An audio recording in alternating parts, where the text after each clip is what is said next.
Welcome to another edition of Massachusetts Latino News Opinion Plus, a segment where we have conversations on topics of most interest to the Hispanic Latino community. Hola, mi nombre es Hugo Balta, owner and publisher of MALN, one of five statewide coverage Hispanic Latino editorial focused independent digital news outlets. Today, our guest is a leader who has been nicknamed Chelsea's Superwoman. Gladys Vega is the executive director of La Colaborativa, an organization with a mission to empower Latinx immigrants to enhance the social and economic health of the community and its people, and to hold institutional decision makers accountable to the community. Gladys Vega, welcome to MALN Opinion Plus. Muchísimas gracias por invitarme. Es un honor estar aquí. Thank you for inviting me. It's a pleasure to be here. Un placer para nosotros también. Gladys, let's start with the great work of the Colaborativa. Share with our viewers its work. Sure. So La Colaborativa began in 1988 as a nonprofit organization for human services agencies, providing services and capacity building to other nonprofits. I was the receptionist. Little by little, I saw the potential the organization had within the Latino community, and we began organizing. I began transforming and creating new programs that addressed directly the issues of the residents. So from having an organization to provide technical assistance, I created a nonprofit organization that does organizing, and through the pandemic, we expanded our services to more direct services with the mission always of community organizing. So we do ESL classes. Right now we have 1,400 students in different levels of English classes at the Williams School. We provide jobs to 250 youth. We also have year-round youth employment. We do workforce development. From when you have an emergency and you show up to our survivor center, we provide you with your emergency, and then through Salesforce, a database, the case manager gets back to you in once you're settled, and then they're like, you don't know English, we're going to put you in the ESL classes. You need a job, we're going to find you a job, we're going to put you in the workforce development. You need training, let's figure out what your skills are so that we can train you. But we work not only with that family, we work with the whole, not that individual, with the whole family. So we always have this vision that our four pillars are: one is survival, so your first emergency. Then how do you sustain yourself? Once we help you, how do you learn to be sustainable?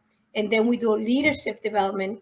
And then, of course, with leadership development comes capacity building and community organizing. So now that you're set, now the 6 months have gone by, you found a job, you're stable, how do you give back to the community? Why don't you get involved in the commissions, boards and commissions of the city, or in our community organizing campaign, so we can do social justice changes? So that's how we think about it, and that's how it has worked, and we've been very successful at it. Well, congratulations. For Gracias. sure, the proof is in the quality of the work and the outcome of the work that the Colaborativa does. Gladys, you moved with your family from Puerto Rico to Chelsea when you were a child. How did the experience of witnessing firsthand the challenges facing Hispanic Latino residents in the United States mainland affect you and the work that you chose to follow? So I think it was knowing that I was different at 9 years old, that Central Americans were moving to Chelsea because of the war in Central America, en El Salvador, especialmente familias del Salvador. And then in Chelsea, I only spoke Spanish, and I was in a classroom. I was pretty much in a classroom with Latino learners, but that's it. And people would, once we left the classroom, people will make fun of us, and I would always be like standing for them, for all of us, and say, don't worry about it. Once we learn English, we're going to rule Chelsea. And little did I know that we learn English, we got very active in our community, and we demanded change from the local municipal government to school systems to the police department, which we have an amazing relationship with all those institutions. But change doesn't happen overnight, and people think that the success of La Colaborativa is an overnight thing. Absolutely no. social change and fighting for justice is a consistent issue that we need to bring to the table. That once you look back or once you begin to do something elsewhere, the people that are doing the wrong thing may go back to doing it. So it's a constant alert, and we always have to have like all these balls up in the air to make sure that nothing wrong is happening. And if one falls down, that we are there to question, why did this one get behind? Why didn't we agree on certain things? And why, is the policy not being instituted or implemented? So I think for me, coming from Puerto Rico, immigrants was all I knew. Like the Puerto Ricans that were here, they didn't speak Spanish, and I wasn't able to communicate. And my passion for immigration was because the vast majority of my friends were undocumented, and I didn't get why they couldn't tell me their real parents' name, what they used for work, and what they used for real name. It was so weird for me because that wasn't my reality. But I knew that, when I went to their houses, someone else would always be the main one that would answer the door when there was a knock. The fear that one day immigration would knock on those doors. And I was like, oh my God, living like that, it's unheard of. And I couldn't, witnessing that, I was like, I couldn't take that. So anyway, little by little, we began to organize, and I began to organize our immigrant community. Also because in our organization, when I was the receptionist, I kept seeing the funding was coming in and that it wasn't being used for the stuff that we were asking. It wasn't that it was mismanaged or misused. It wasn't not a priority. So what I did, I would organize church people because I was very Catholic and very active in my church. And I will invite them to my office without them telling them that I was the one invited to question or ask for services. And little by little, our former executive director caught on, and we all began to create programs, and he agreed for me to do whatever it took. And then in 2006, he retires, and I applied for the job as executive director. But I did everything in La Colaborativa. And I know, Hugo, that the power of everything that we have done in Chelsea is not because it's about Gladys Vega. It's because it's about its people. It's because we have given them resources for them to empower themselves to create social change, knowing that social change is something that doesn't happen overnight, and that we always have to keep an eye on things, because if not, we take a step back. And that we're in the right to challenge authority. Why not? After all, we're taxpayers. Even undocumented people, believe it or not, are taxpayers. So we question authority all the time. And if there's something's wrong, we are there to knock on the door, to protest, and to see these spaces that are not going to go away, because this is our city, and that we create change constantly. And if not, we remind you of the MOUs that we did together, or of the people that we serve. And after all, when we write contracts, even the police department or municipal government, to ask for funding, we always speaking of our immigrant community. So why are resources not coming to us? And I'm questioning that all the time. And I think it's very, very important when you do this type of work that we don't sit comfortable in a chair, that we know that change happens, but we have to keep an eye on it constantly, because there's always a little group that tries to undermine, undo every other progress that you have done, especially in communities of color. In communities of colors, if we're neglected, we're a dumping ground, as you saw in the news recently. So that's what we deserve. And we are here as residents, and we teach residents that we tell a different story, that the story of the struggle of the people of color, it's their narrative, our narrative, and we're the only ones that can create it and talk about it and make change for it. For sure. El pueblo unido nunca será vencido. And so that's a great example of collaborating and lifting the community up. It's not about me, it's about we. Yeah. Every year on May 1st, La Colaborativa marches for immigrant workers in honor of International Workers' Day. The march mobilizes thousands of people behind immigrant workers and has led to significant victories for workers over the years. You've mentioned some of that. Tell us a little bit more about those wins. So I think that, we began May Day when we were organizing a meat plant with the United Food and Commercial Workers Union and with our first Latino senator, Jared Barrios.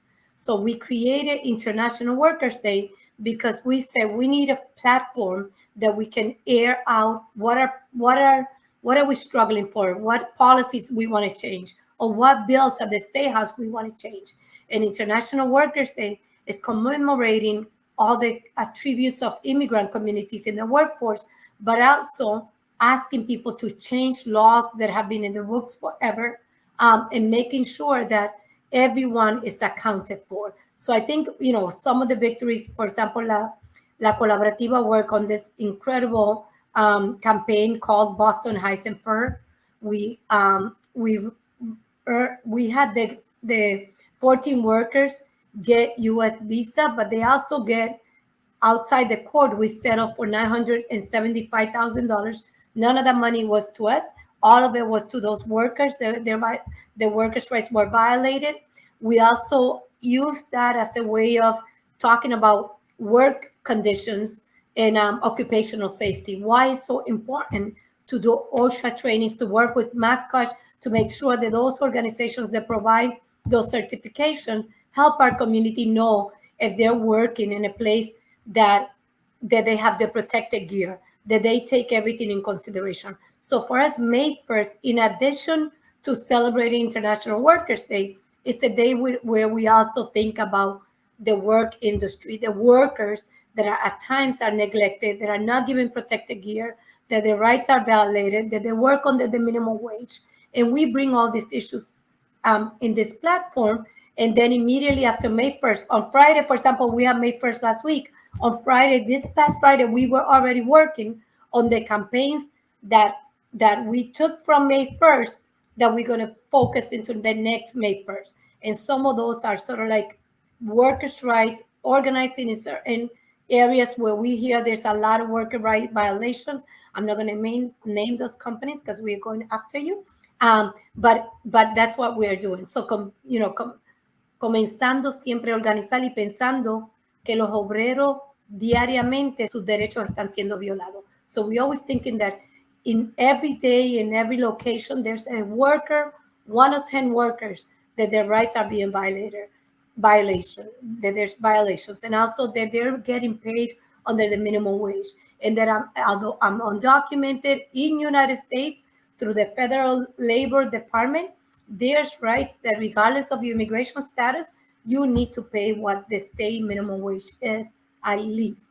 And you cannot violate the rights of any workers. All those people that we help with the Boston Heights campaign, they were undocumented workers. 7 of them were completely undocumented. Others had TPS.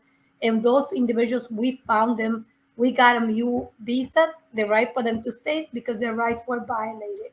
And they were human trafficked, which they were forced to do certain works, certain jobs at certain hours by force, not by asking, can you stay 5 more hours, 6 more hours? And then they wouldn't get paid. Gladys, if with the few minutes we have left, I want to make a point to bring another a benefit from La Colaborativa. The organization also provides reliable, healthy, culturally familiar food distributions 5 days a week. No better example than the long lines that we saw around the corner for free Thanksgiving meals last year. Tell us about the food pantry.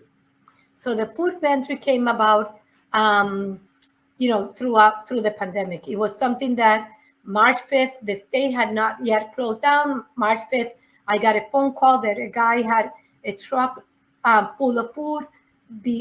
Our staff was beginning to stay home because they were afraid that the produce center was getting sick and they didn't know if it was COVID related because it was all too new. So I opened a food pantry in the porch of my house, and then we began to do pop-up food pantries all over the city.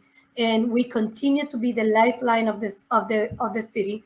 Our food pantry, in addition to providing food that is culturally sound, yuca, plátanos, aguacate, mango, maseca para hacer las tortillas, all these things that we provide in the Latino community, in addition to all that food, we also use that food line as a lifeline. We talk to people. I have case managers, 4 case managers that go with their iPads and say, hey, Maria, see you here. Tell me what else is going on at home.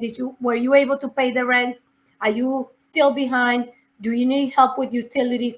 Like, we encourage people to tell us what's going on, and then we send them to 318 Broadway, which is our office, and then we help them. And that's where sort of like we provide essential meals that in the future we creating a new building that would have a kitchen, and we're going to teach people how to use that food that we're giving them, but use it in a healthy way so that we can address obesity, that we can address cholesterol, diabetes, todas estas cosas que afectan la salud pública de nuestra comunidad. Also, the food line was extremely helpful in educating people for why is it important to vaccinate. Listen, if we don't want to wear a mask, if we want to be able to hug our grandmother, si queremos abrazar a nuestra abuelita porque no la hemos visto, entonces vacúnate, porque si no te vacunas, esta pandemia no se va a mejorar. So always talking about why it's important to vaccinate. We use the food line to organize our community in terms of vaccination. People didn't believe in the vaccination. So every time we had an opportunity to organize them, this past Mayo 5 was the driver's license bill. And I didn't witness it at the State House, although I had 30 staff members there with our teachers and all that, celebrating 20 years that we all worked together in Massachusetts, all the different coalitions, to pass this bill. I was in the food line with my people. I probably had over 3,000 people waiting for food. And it was so incredible cuando lo celebramos, when the staff called around 3:30, 3:41 and said, hey, the Senate voted in favor. We got the driver's license. I cried with my community in the line. People were shouting and so happy, and we were giving hugs and kisses. It was an amazing moment to witness. And I didn't want to be in the State House. I want to be in my community, the many undocumented people that always felt that this whole driver's license bill was going to be too far for them to reach. And we got it done in the Senate, we got it done in the House, and now we have a driver's license bill for undocumented workers, nothing to do with immigration, just safe driving in the Commonwealth. That's what it means. It means for the right for a person to own a car, to have a driver's license, to be able to get a road test, and be able to know that the person that is driving next to me has a driver's license, they took the class, and now they have an insured car and more taxes and revenue for the state. And absolutely. What we want is safe drivers, right? Yes. Having a license means, regardless of whether you're documented or not, means the person that's driving next to you is a safe driver. Gladys, I wish we had more time. Yes, okay. Thank you so much. Gladys Vega, Executive Director of La Colaborativa. Thank you for your time. And of course, thank you for your insights. Muchísimas gracias. Dios los bendiga a todos. Hugo, gracias por tenerme aquí. Gracias. Un placer. And I invite you to visit us at MALatinonews.com, where you will find a written companion to today's interview. Also, follow us on Twitter, Facebook, Instagram, and LinkedIn. This is Massachusetts Latino News Opinion Plus. I'm Hugo Balta. Thanks for watching. Nos vemos la próxima vez.